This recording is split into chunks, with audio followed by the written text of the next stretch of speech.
Good afternoon. I have the pleasure and privilege of having with me today Prabhdeep Singh, founder and CEO of RED.Health. I think it's now called RED.Health StanPlus. Yes, it was earlier called StanPlus. We are fully RED.Health now. That's the website as well. Okay. So thank you, Prabhdeep, for taking time from your busy schedule to talk to us. So this is a podcast we've been doing now for a while. This is called T-Hub Brewery. The intent here is to talk to entrepreneurs, get them to tell us their stories, how their journeys, what have they been able to do so far, their dreams of the future, right? And we have a large fan base for the podcast, so I'm sure there'll be a lot of learnings from your journey, and they can draw inspiration from it. So that's the intent. So let's start with the beginning, right? So Prabhdeep, I do know that you went to B school, you went to INSEAD, and then you started StanPlus. So tell us a little bit about your early journey, and obviously the question which will follow is what was the inspiration, behind setting up StanPlus? It'll take me a while to say RED.Health. That's why I wore it on my chest today. Yeah, right. So let's start with that. First of all, Mr. Garu, thank you for having me here. T-Hub has been an amazing support system for us and a lot of other startups in the region. To the entire team, I want to wish and express my deep gratitude. And it's nothing but an honor and a pleasure to be here and sharing my story, my emotions, and perhaps my learning with a lot of community members and fellow entrepreneurs, and perhaps one or two people who want to really become entrepreneurs in the near future. I am an accidental entrepreneur. My entire family, extended family, they are academicians, authors, poets. I was born in Chandigarh, and never did my parents or even myself imagine that one day I'll be sitting in a chair such as this, talking about me as an entrepreneur.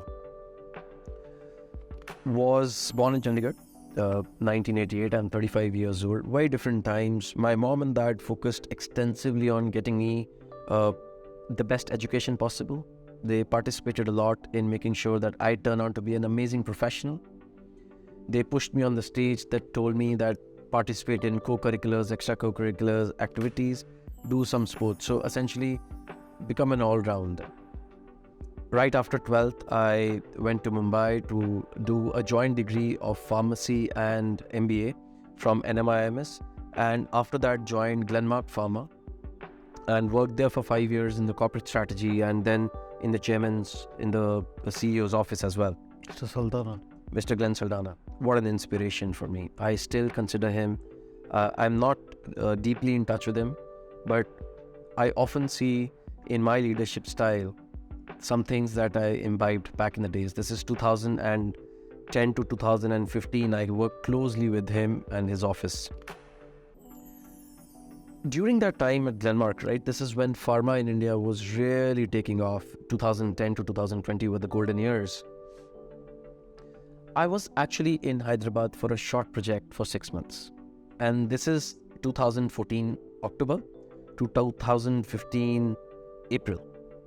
And that project extended a while, and finally I left in July. But I used to visit the top cardiologists in the city because I was working on the cardiology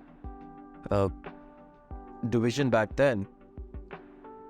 And I used to go to them and, sit like this and spend hours talking to them about the state of Indian healthcare, what they wish we as a pharma company would do better.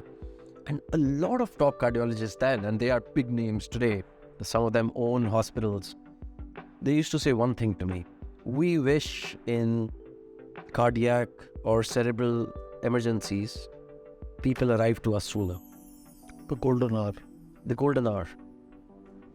And they often spoke about, is there a way, Prab, that instead of they coming to us, we can go to them? We could carry the balloon rather than they coming to us in our cath labs.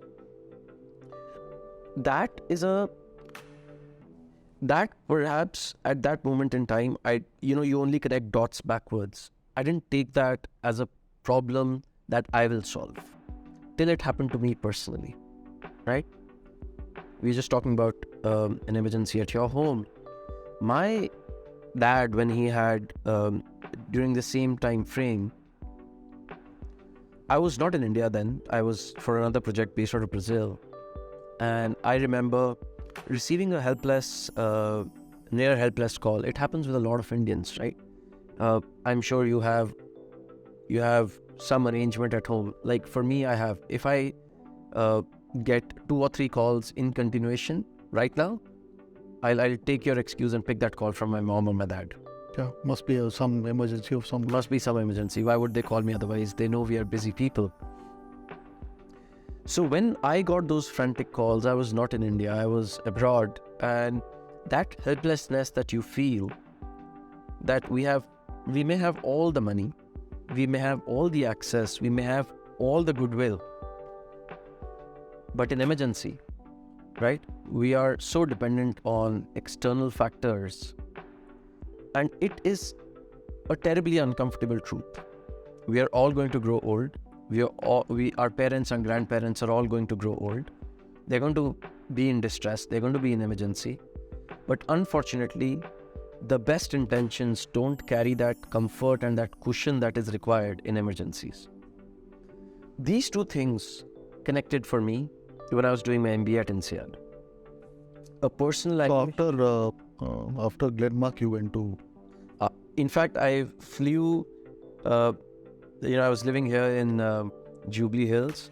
From Hyderabad, I went to France, to INSEAD to do my MBA.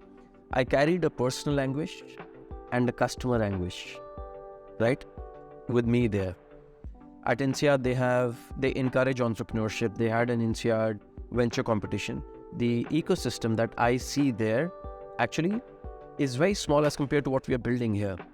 And as a participant of the MBA program, I went there to become a consultant, and I graduated with an amazing offer to move to Brazil and become a consultant with Boston Consulting Group.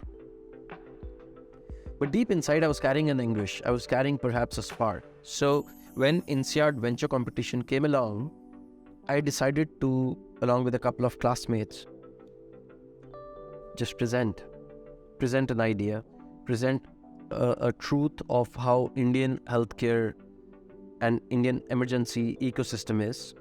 And perhaps having heard so many cardiologists speak about how a patient arriving alive is better than arriving dead, not only from a country, community, family, but also from a monetary point of view. The INSEAD venture competition was won. They liked and appreciated the idea and gave us a check of 15,000 euros with only one condition. It will not be given to our personal accounts. It will be given to a corporate account. We had to actually set up a company. Okay. So there were 3 of you as a team? As a team. Okay. So we had to set up a company and they would give us 15,000 euros. Look, now here we are, 3 of us, one with a job in BCG, one with a desire to move to venture capital, and one with a job at Yelp in Hamburg, right? And there's this lure of 15,000 euros, right? Our joining bonuses were perhaps 10x that. But there was this 15,000 euros that we had pitched and we had won.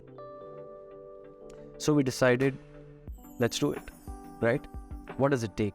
We requested our future employers to give us 1 year deferred sabbatical or deferral sort of. And then the big question was asked, where do you want to set this up? You want to set it up in Singapore? You want to set up and go do this in India? We decided we'll set up a parent company in Singapore and a subsidiary in India, because eventually the business is going to be in India. But that 15,000 euro would be better wired into Singapore because of other directors being non-Indian residents and citizens. And that's what happened. That's what brought us into Hyderabad. And there's another story that I can tell on why we chose Hyderabad, but it was 50% emotional, but 50% a very thought through decision taken on all parameters that we listed out. We put all the cities. Hyderabad came on top. And what were those considerations? Uber started in Hyderabad. Uber, when they came in, of all the cities they could start with, they chose Hyderabad. They ran the same analysis that we did. We looked at ease of doing business. We looked at government's openness towards startups, the ecosystem, the entire ISB, triple IT, now IT. Then we are the mapping capital here. We have Apple Maps, Google Maps, Amazon backend sitting here. Availability of technical talent, quality of life.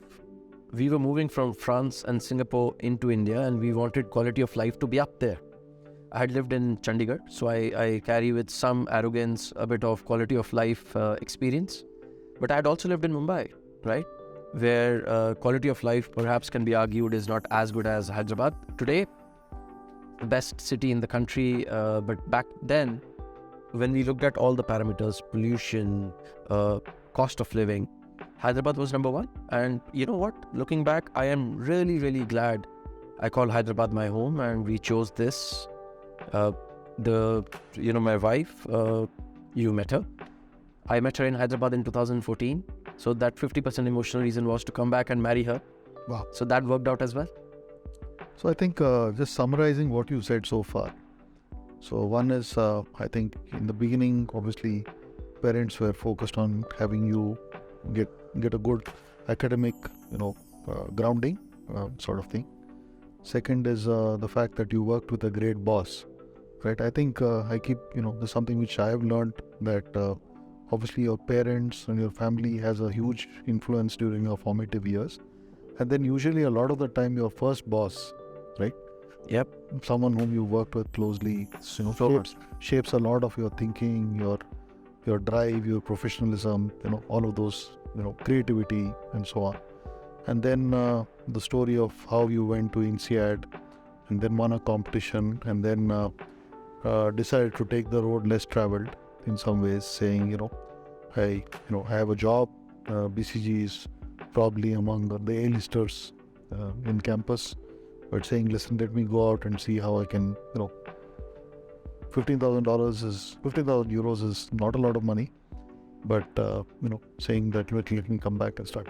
So the three guys whom you went to class with are also the founders with you now here. They were my co-founders. Okay. They are now not actively involved in the company. They are shareholders. Okay. But we are very, very good friends. Okay. And because they were both not Indians, okay. We lived together in Hyderabad for almost 3 years. Okay. But eventually they realized that they would rather be back with their families and building their life there. Okay. So I've been StanPlus and now RED.Health has been under my custody for 4 years. Yes. Okay. So let's, for the benefit of our audience, Prabhdeep, talk us through, when you started StanPlus, what was, you've told me obviously, but I think it's for the benefit of the audience here. What is it that you do at StanPlus? What did you start with, right? And obviously over a 6-7 year journey, there are, you've added capabilities, you've added extensions, you probably stopped doing some things which you started with. Some premises would have changed. What's that word? Pivot, of course. Yeah. Let's just talk us through a little bit of, what you started with. How did the initial journey happen? How did you build the team? How did you go around getting visibility, getting your first set of customers, team, customers, and then obviously the funding journey. Yeah. So let me quickly talk about industry first. The industry segment that we operate in. So healthcare delivery in India is a very large subject. It's both a private subject and a public subject, funded centrally, funded at a state level, also funded at a district level, right? It truly is a massive exercise to deliver healthcare to the last individual. But within healthcare delivery, we believe there are 5 large verticals, right? One is, of course, hospitals. These are providers. Then we have these singular clinics and single specialty clinics. So there could be a consultant physician that I trust, or there could be an eye clinic, right? These are more clinic structures. An orthopedician, Absolutely, right? or cardiovascular. So there's hospital, then there are single specialty clinics and neighborhood clinics. Then we have, and I'm obviously not talking about insurances and payments, right? I'm talking about delivery. Then we have diagnostics, right? You diagnose, it can be within the hospital, but there are also standalone operators, Metropolis, Vijaya. Yeah. These are all listed entities. Dr. C. Then we have pharmacy or chemists, right? These are essential part where drug dispensing happens. Yeah. There is another large vertical, which is called medical response or emergency response, or what do you do in the first minute when you realize that there is perhaps a health urgency or an emergency. In the US, we see 911, right? 911 is arguably the biggest healthcare brand in the world. Correct. In India, that particular piece is completely missing. I thought 108 to some extent does that. It's at a state level, right? And it is able to service a very narrow need set. And I said medical response, right? I didn't say emergency ambulances. Yes. If I call into 108 today and ask to speak to a doctor, perhaps they will not be able to help. Understood. But they will definitely be able to help me get an ambulance, right?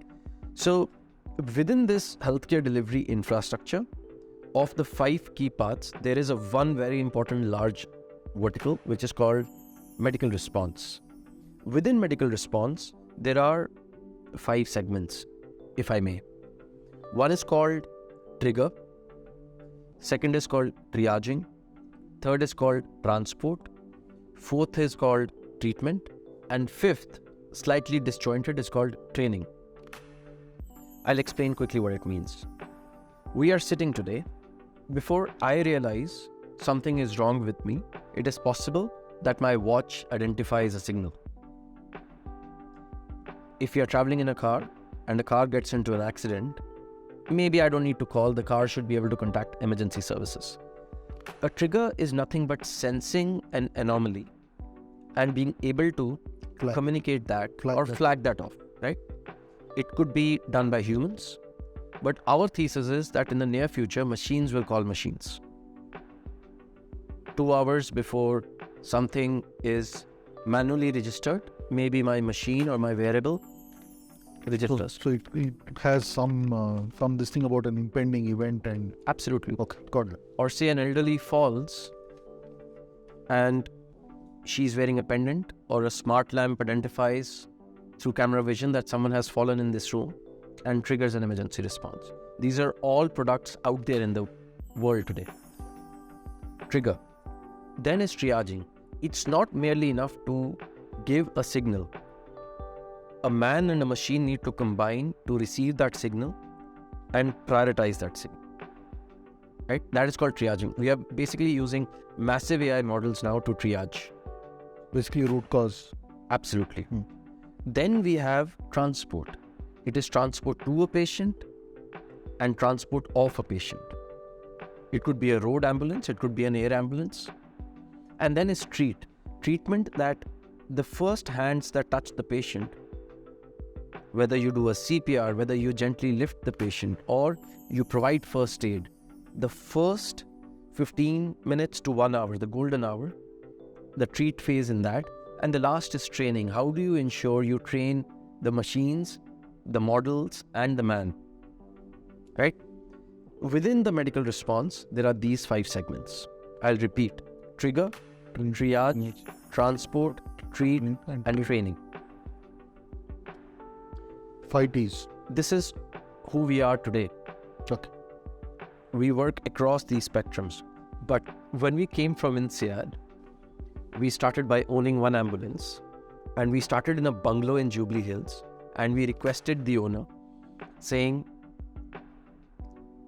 we are religious, but we are 3 different religions. So perhaps the puja room is wasted on us because we wouldn't be able to decide which religion of the 3 it belongs to. So we said, maybe work is worship. Can we put up a small assistance center here? So the first RED.Health's assistance center of 2 people was in the puja room of that bungalow. Nice. So we put one ambulance, an advanced life support ambulance, and an assistance center. We started giving pamphlets and brochures, and we started putting our number on Google and Sulekha and Just Dial, and praying to God that someone reaches out to us. Lo and behold, a few people did. The market... And why did you choose the name? StanPlus? Yeah. Stan stood for Streamline Ambulance Network. Oh. And I was pharma background, so whenever we can't find a brand name, we put a plus in front of it. So, Crocin plus, Ascoril plus. So that's what we did. We registered ourselves as StanPlus. But over time we realized, and I have a story for that, but the first ambulance and the first assistance center was what the company was in 2016 and 17. We did our first case January 2017, and we gained confidence. We started putting more ambulances. We started networking the existing ambulance operators, and more people through referrals started calling us. So tell me something just about the state of organization of the industry when you got in, right? So was this like for example, was this like Uber in the sense that there were a lot of individual small operators, or for example, someone who had 3 ambulances or 4 ambulances? Was it? Tell us a little bit about the state of the industry. Absolutely, it's a very, very important part. Yeah. In the 5 T's, transport sits right at the middle, and it's also what we believe is the core of medical response. In India, unfortunately and fortunately as well, we don't have too many regulations governing ambulances. Today, anyone in this room, you and me both, we can go buy an ambulance and become an ambulance operator. Okay. Perhaps you wouldn't be... aren't there any regulations on what can be inside the ambulance? What is the training the guy in the ambulance has to have? Really? We are requesting and working with governments now to bring in some exclusionary regulations on who an ambulance operator should be. Having said that, I said fortunately as well. Indian problem and the need gap is so large that I'm actually glad that from a regulatory standpoint, we allow micro entrepreneurs to stand up and solve the need for the neighborhood. We've heard people creating rickshaw ambulance, the 4-wheeler ambulance on bullock carts, right? It's good for the society, because unless we have scaled up operators, we have scaled up regulations, the last individual will suffer. So, but now is the time that we have large operators, we have penetration across cities.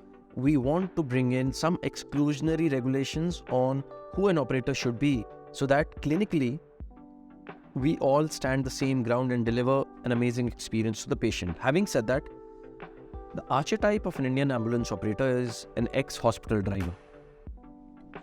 These are hospital drivers who decided to become entrepreneurs and put up their own ambulance. That's why outside a hospital you will see multiple ambulances parked. Ever notice there's always 5-6 ambulances parked outside a hospital? They're not doing emergency work, they're doing non-emergency work. They are taking a patient from that hospital to a government hospital, or that patient to their hometown. So when we came in, we realized that there is a gap of solving for emergencies into a private hospital.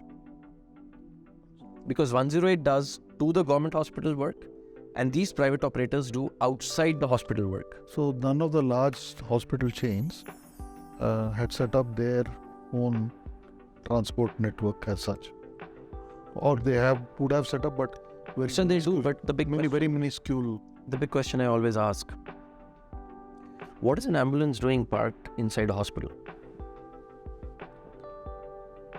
If you think of it, why is an ambulance parked inside a hospital? Shouldn't it be parked where the patients are? Sure. Right? It's like creating a Zepto dark store rather than in a neighborhood where the demand is, but near a warehouse where the supply is. Right. Understood. Okay. So you started with one ambulance. We started with Two one people. ambulance. We got better and better. Okay. And then a large hospital in Hyderabad called us and said, hey, we are seeing a lot of your ambulances come into our system. What are you doing special? Why are patients calling you instead of us? Why are patients calling you instead of 108? And can you please come and show us your technology that you've built? Because we may want to bring that in. And for me, that was a major pivot, a major insight of going from a direct-to-consumer brand to actually a B2B2C brand. Today, we manage emergency response for 70 plus large hospitals in the country. The number is actually closer to 100 now. Okay. Right? You will call into a hospital, but without the patient knowing, the call is going to be answered by RED.Health. We're going to talk to the patient as if they were talking to a hospital. The nearest ambulance to the patient is going to show up, and the patient is going to reliably go into the hospital they want to go to without me saying, you want to go to this hospital? I get 10% commission there. That is the state of the affairs today that we are completely changing. So you have a situation where consumers call you directly, or 20%. So 20% of consumers call you directly? Yeah. And then the remaining 80 are calls which are getting routed from the hospitals or through employers or through insurers. Anyone who wants to plug and play into our system, within 48 hours, our system can be configured so that on your device, through your company or through your hospital, patients can call us and we'll start responding through our pooled network RED ambulances. So, I was asking about your journey, right? When you started. So tell us from a scaling standpoint, right? There's so much you had to do in terms of first is, getting customers to know that you had this service, and second is ensuring that they had a quality experience, and then tying up with these hospitals and so on, and then building the tech part. Just talk us through some of what you went through, what challenges you had, and so. I was always very focused on creating a value-led organization, and we set in place a core value set internally very early on. So today, if you pick up any individual in RED.Health, it could be a pilot, it could be our paramedic and assistant center employee. They will always talk about core values. We have speed, reliability, and empathy. And for me, in India, we believe that it's very wishy-washy. But when I worked globally, I realized that people take values seriously because it makes certain decision-making easy. That's point number one. I'll elaborate how it helped us. Second, it was always about having fun, bringing in good people, and building an organization together. I've done 2 MBAs, and some of the best times that I've had is when you have super smart people in a room, brainstorming on a white canvas, trying to solve a problem, right? And I was like, this is seemingly an insurmountable problem. You are going to deliver under 15 minutes emergency response to 1.5 billion people. How are you going to do it, right? How can we, from a first principle basis, solve this? Bring in smart people, right? And have fun at doing so. Clearly, the problem is large, the market opportunity is large, the need gap is deep. It was about bringing smart people. Fortunately, we were all, three of us came in from INSEAD, so we may not have been that smart, but the label said so, right? So a set of early people who joined us... You're being too modest, but that's okay. A set of early people who joined us were smart, and we had fun solving that. Third is, I am very, very humble. It's ironical that I say this, that I am humble, because if I say that, I'm not, but I have learned this the hard way. We are who we are because of our customers and our consumers, right? And investors play an important role, society plays an important role, but in the end, it is someone who's actively choosing me of all the things that they could have done or chosen. They could have chosen not to call me, taken their personal transport. They could have chosen to call a 108, a hospital, but they called me, they trust me. I am deeply humbled by that fact. And then even today, every negative feedback I read and respond personally. Okay. Even today. And we are a scaled up system. But I pay immense attention. So how large is the network now? I'm the largest owner of ambulances in the country today in private space. We operate 380 ambulances. That should be 400 by this month end. On top of it, we have 5,000 ambulances. This number is ever increasing across the country. RED ambulances are available in 20 top cities in the country. So these are the remaining, what, over 4,700 These are people we work with. These are independent owners whom you are partner with us, deeply trust us to train them, improve their quality, standardize So them. these are all branded as RED.Health. They're RED partners. Good part. Some of them are branded, most of them are not.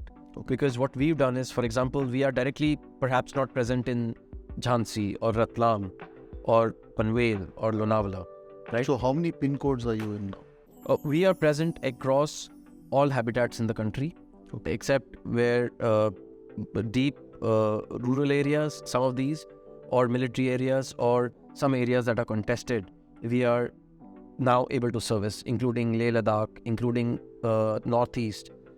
We work with partners there. But my own ambulances, my first party system that I deeply trust, that I will choose for my family, I'll recommend for my near and dear, are available in 20 cities. And these are state of the art, world class ambulances, and people, and equipment, and response algorithms. Sure. So let's spend a little bit on the funding part, right? So you got your first 15,000 euros, which you started with. Talk us through what you had to go through to raise your, I think you raised 20 million. We raised 20 million Series A last year. Okay. So what happened, during the 15,000 to 20 million? It's amazing. I think while the world we went through demonetization, we went through COVID, and first wave where EdTech really took off, right? So in the FinTech revolution and then EdTech revolution, I never thought that I can even be viable for VC money, right? We are not the glamorous, glittering, sexy business, but we're solving a real problem. And eventually, I believe, and this is, I want to relay this message to our listeners here. Not every business is VC worthy, and not every VC funded company is a business. True. Right? True. You want to be somewhere in the middle. You're solving a real problem. We had that confidence. It's a real problem, very large market, one of the core pillars of healthcare delivery, right? How do we make it so that we can become non-linear in our growth? For example, I mentioned trigger to you. Rather than go and convince each and every individual, maybe I can become part of a device. I can become a part of every card that is sold or every insurance policy that is sold today. So how do we ensure that non-linear growth?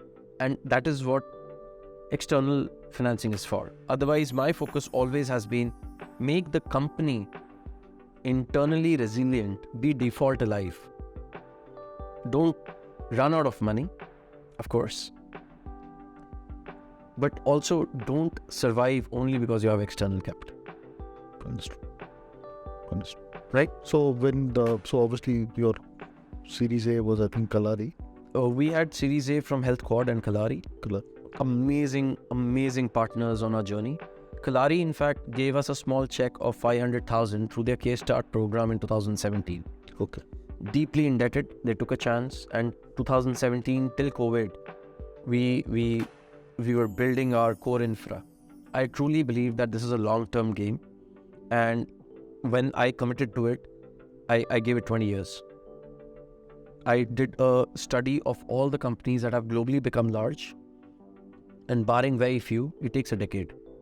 And I said, it takes a decade for large VC-led companies or VC-funded companies. I am not that sexy a business. It's going to take me 20 years. So I committed, and I told my family, my wife, it's a 20-year journey. This is my career. Okay. And So Kalari, we deep gratitude to them. In 2017, they gave us that check, and since then we also got a small amount of funding, very small funding from Hyderabad Angels. A lot of local entrepreneurs, they saw us and they said this is a cause worth supporting. And then the big COVID move happened, where from fintech we moved to edtech to health tech. Right, this is health tech's decade. I truly believe that if you're a entrepreneur solving core delivery problems in healthcare, it's one of the best decades of company building. So let me ask you this, right? In the context of COVID, right? Obviously, COVID disrupted, changed many industries, many sectors, and in a way, right? It's obviously something which would have probably even accelerated what you're doing, right? So what did you do during COVID differently in terms of how did you respond to COVID? That will be some useful. Remember I told you about values? Yeah. The world changed overnight. The consumer behavior, my behavior, your behavior changed. Our values remained there. I said we are going to do what is needed to be fast, speed, be reliable, and be empathetic. What does that mean? Did we overcharge? No, because it would go against our empathy value, right? I won't want to pay 30,000 rupees to transport my family for 3 kilometers. It's unfair. What does reliability mean? We started solving for oxygen supply even before oxygen supply became an issue, because we were seeing how much oxygen is being consumed on average in a trip versus a COVID patient. It was 5x, 10x, right? And we knew that we wanted to be fast. So that meant additional supply to be put, right? Those core values really helped us during COVID. So this is an important story. The first documented death from COVID in the country happened in my ambulance. 2020, March 12th or Feb 12th, I'll confirm that, but it was a patient that we were taking away from a large hospital in Hyderabad to Gulbarga. Okay. And the patient unfortunately expired on the way. But we started playing our part there. I realized then, because we are leading indicators of what's happening, because I am at emergency, I'm the first call. You'll probably be the first to know. Yeah. Right? So we get to know from the data that we carry and from the signals that we are receiving what's happening out there. And when COVID cases and when SARI cases started coming in, we realized that we got to prepare for it. So what is this business, right? I think there's obviously a lot of tech, of course, right? It's not just about moving passengers from location X to hospital type of things. Let's talk us through a little bit about how you build the tech and what have you done so far, and what can we expect proceeding? Absolutely. And when we raised money, one of my stated promise to the incoming investors was that we are going to be over-investing in tech. And we are going to build tech that scales globally. Because if I am able to get an ambulance or help delivered to a patient in Kanpur in 15 minutes, I can do it anywhere in the world, right? With that thesis, we started building tech. And we said, India is a very complex emergency response market. Every hospital runs their own system. Why do they do it? Because they want patient to come into them. They put so much money on hoardings and they invest so much in convincing you and me that they are a better hospital than the other one. When you call into that hospital, they want to make sure that your data is secure. There is no patient that goes from, right? So every hospital runs their own system. Then we have every insurance provider that has some cashless, that has some on reimbursement. Then we have government system, of course. We also have employers who may decide on your behalf which hospital you go, right? So there is extremely discrete set of individuals deciding what should be done in an emergency. We said if we have to come in as a layer on top, a decision layer and a response layer, it requires first in the world, first principles technology to be built. So I'll give you an example. Today, we operate on a RED OS, our Red OS that we built in-house is contract aware. That means if I have a hospital X that says, please make sure that every patient in 5-kilometer radius gets free ambulance. And we have another hospital Y that says, hey, please make sure you don't use my ambulance for any other hospital. And you have a hospital Z who says, I don't care whose ambulance you use, but please don't send an ambulance without asking me because I am always running full. So tell me, just Right. build on the last part. Yeah. So let's say there's a patient who has had some episode potentially life-threatening, and obviously the person has to decide on the spot that he has to be taken to hospital X or hospital Y or hospital Z sort of thing. And so knowing that, for example, let's say either a bed is available or treatment facilities or an OT or whatever is available could be the difference between. That is correct. Right. So do you build now for that? Absolutely. We are now investing in an engine known as RED here, HERE, which is RED Hospital and Emergency Room Recommendation Engine. So what we need to do is we need to carry that signal, do a geography filter, where are you? Do a symptom filter, what is happening?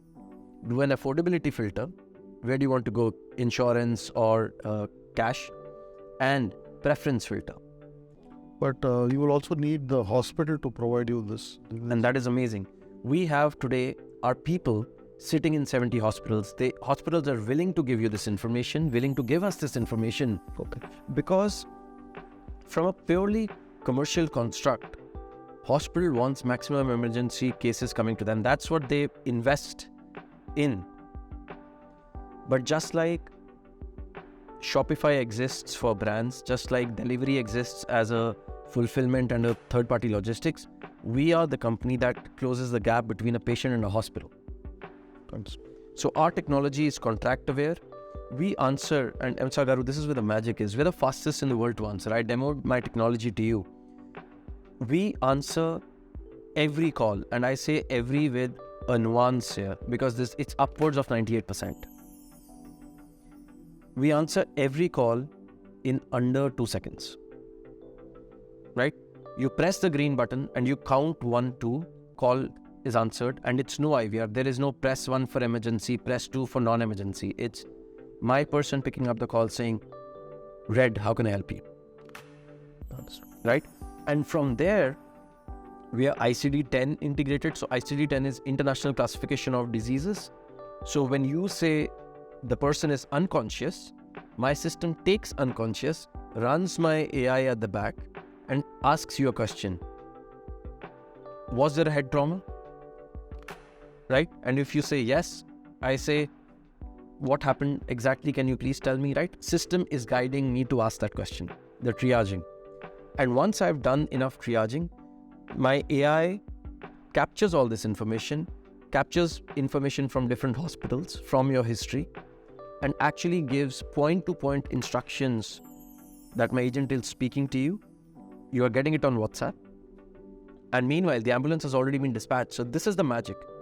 The entire world does triage, dispatch. We do dispatch, triage. That means I'm not going to tell you that, sir, give me information for 4 minutes and then I will send an ambulance. to an instant dispatch. I am dispatching in 15 seconds. And then I'm telling you, ambulance is on the way, talk to me. Help is on the way, talk to me, tell me exactly so that I can give that information to the paramedic who's coming, so that I can tell that to the hospital that you're wanting to go to. Sure. It's So I magic. want to come back to one question. You said you had 380 ambulances now, and the network is 5,000 ambulances, and also you built all this tech, right? So it's interesting from one standpoint, which is the mix of the workforce which you have to manage and build, right? So one is people who do the actual the pilots, I think, as you call them, who move patients to hospital, and then you have these deep tech sort of people, and then of course the customer service. I don't know what you call them, agents. So These are my assistant center. It's different. the terminology, Yeah. right? So must be quite a challenge managing such a diverse, workforce. It's fun. I told you, smart people getting together to solve a core problem. How big is the team today? So we employ over 1,500 people full-time on our roles. A large part of this workforce, the most important part of the workforce are pilots, paramedics, transport helpers, and assistant center concierges or agents. Oh, nice word, assistant center concierges. Oh, good. Okay, Prabhdeep, we've talked about work, right? And I'm going to have one or two questions on that, and then we'll move on to, I want to explore another side of you. First is, what do you do other than work? I mean, I know you could probably say work is play and whatever, but I'm sure, to get off, you have to do a few other things outside of work. So what are those? I really enjoy traveling. And fortunately for me, the work takes me to places because we are launching everywhere.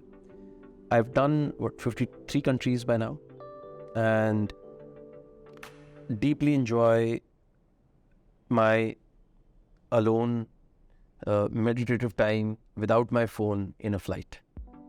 I read a lot, and flying is when I read, but independent of that, I consume a lot of positive content on a daily basis. It could be business content. That means it could be from books, from podcasts. I listen to your podcasts, right? So traveling, learning, these are two things that are very important to me. I'm also trying to get into golf, right? People tell me it's important for your career. So I'm trying to validate that hypothesis. But Sakaru, apart from that, right? I've come to realize that I just enjoy coming back late evening from a good days of work, going for a walk with my wife, right? That's fun. So I'm going to ask you, build on this question, right? And sorry, I interrupted you there, but so one part, right? So one part is obviously the financial metrics, and all of that, I guess. But since you're also creating a large, let's say, social impact of sorts, right, in many ways. So how do you measure that part? So, for example, how many lives saved, or whatever, something. What? Just trying to understand, is that something? Absolutely. We look at the total number of lives impacted. So it's very difficult for us to just evaluate lives saved, right? We brought a patient alive in the hospital, but 3 days later the patient expired, right? It'll be unfair for me to say a life saved. So what we think of as lives touched, lives impacted or interfaced with, and we look at the total number of people who call us, total number of people we interface with, total number of people we've transported. One thing we don't do really is retrospectively classify them as rich or poor, middle class, right? It's we don't do targeting like that. We want, in emergency, everyone to be democratically calling us, right? We also look at our internal health, our pilot attrition, super important for me, right? Because it takes me a lot of time, money, care to train my pilot. That was the last T. Absolutely. Okay. That last T is important, because I am one of those few startups, and this is an interesting bit. When I tell you, you'll actually reflect on it. Which startup today that you interface with, or which company actually comes to your bedroom? Who do you allow entry to?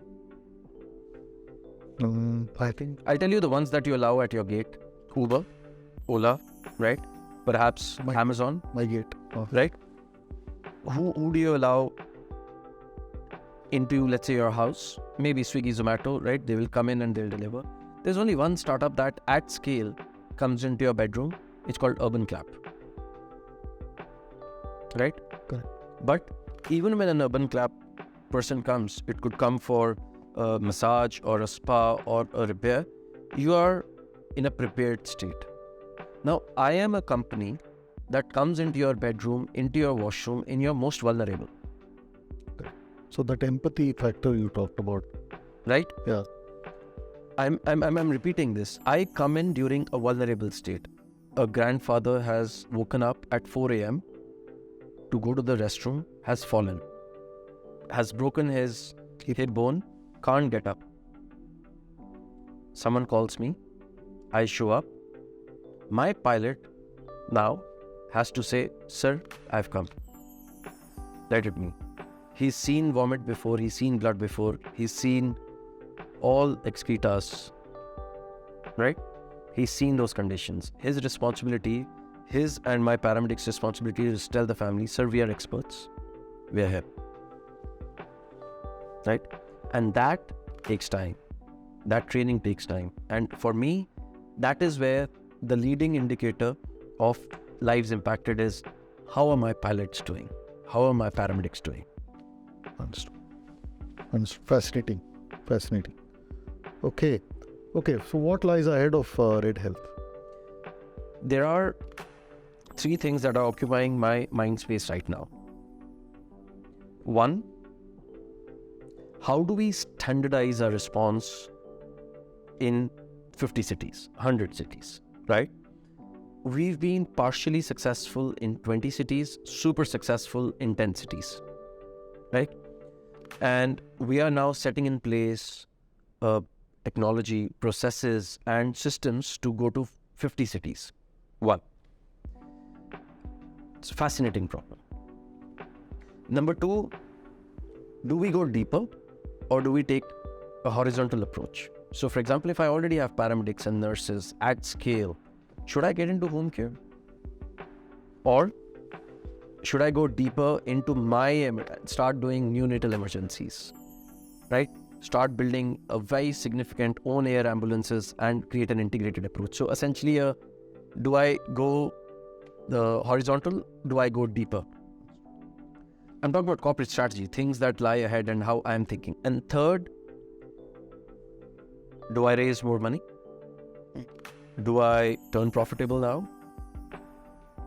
The markets have changed, the world has changed. It's not the same world that we had 2 years ago.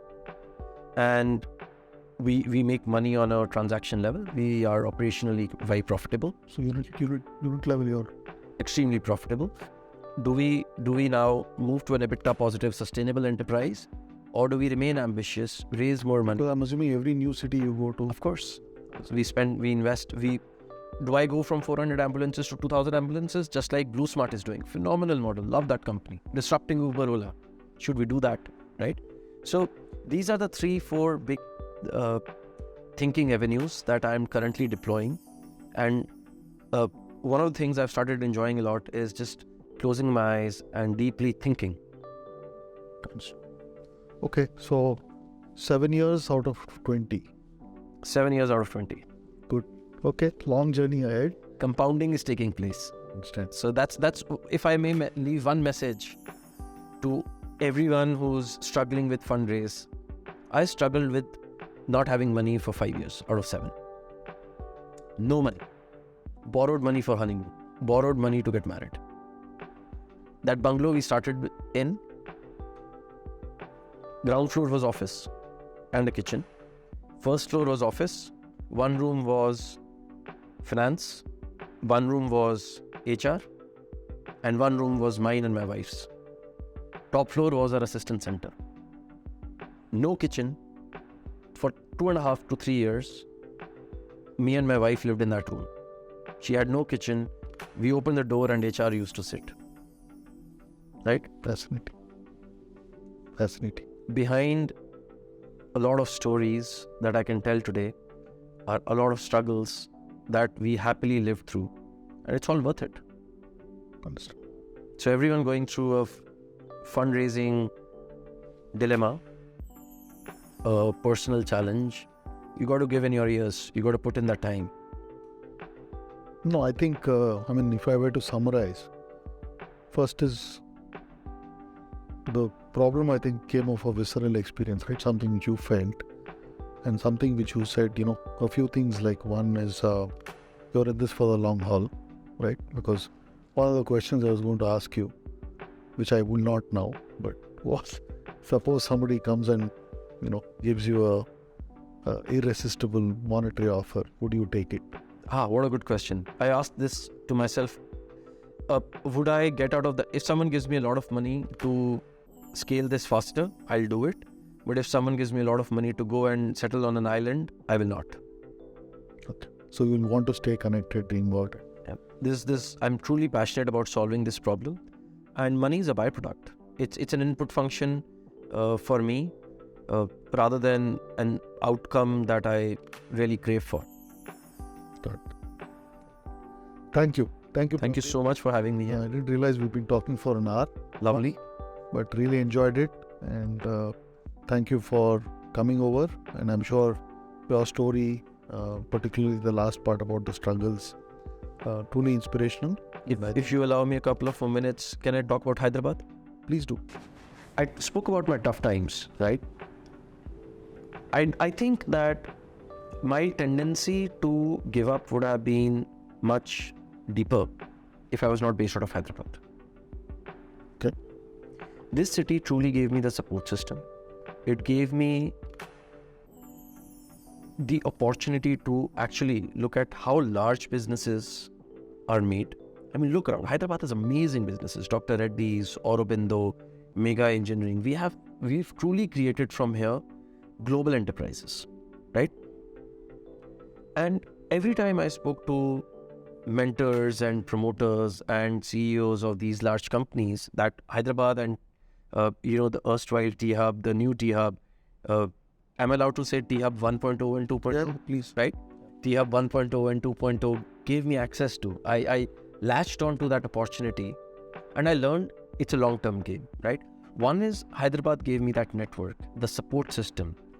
It also allowed me to hire talent very quickly, very efficiently, right? Also, from a logistics point of view, my business would have had too many false negatives if I had started in Bombay trying to deliver ambulance on time. It would have been insurmountable challenge if I had tried to do it for 40 million people in Delhi NCR, right? I would have gotten too much FOMO solving it in Bangalore. I would have not built a healthcare business. I would have built a tech health business that would have failed. Being in Hyderabad, having so many hospitals that have emerged and scaled from here, and being part of the entrepreneurs community here through T-Hub, through Roundtable, and through multiple other associations, and then logistically relying on the infrastructure, made Hyderabad actually an amazing destination in hindsight. Given a chance 7 years ago, if you ask me, did we take the right decision? Absolutely. And I think this decade, and I don't know, MS Agaru, whether this is something that's told to you, but it's something that I hear so much from my circle sitting outside. This decade is Hyderabad's decade, and I'm so excited for it. Thank you. Thank you. You are our ambassador. Thank you. Thank you very much.